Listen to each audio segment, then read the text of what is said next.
Welcome back to Gear Up Windows YouTube channel.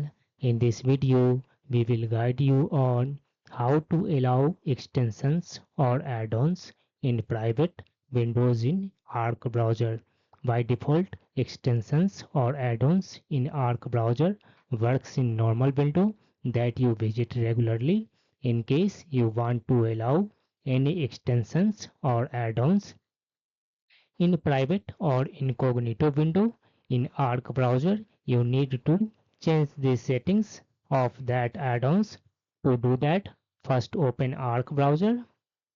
After that, click on this one menu icon, this one that represents with Arc icon. Click on this one icon. After that, hover mouse over extensions and then click on this one manage extensions option.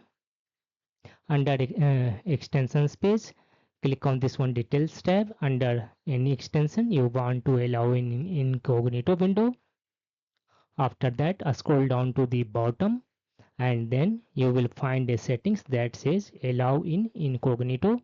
Just turn on this one toggle switch to allow that particular extension in incognito window. In case you don't know to open incognito window, click on this one arc icon in the top left corner and in the drop down menu you will find this one option new incognito window. Just click on this one to open incognito window, or you can also use Ctrl Shift plus N keys on the keyboard to open the incognito window on your Arc browser. That's all about this video. Bye.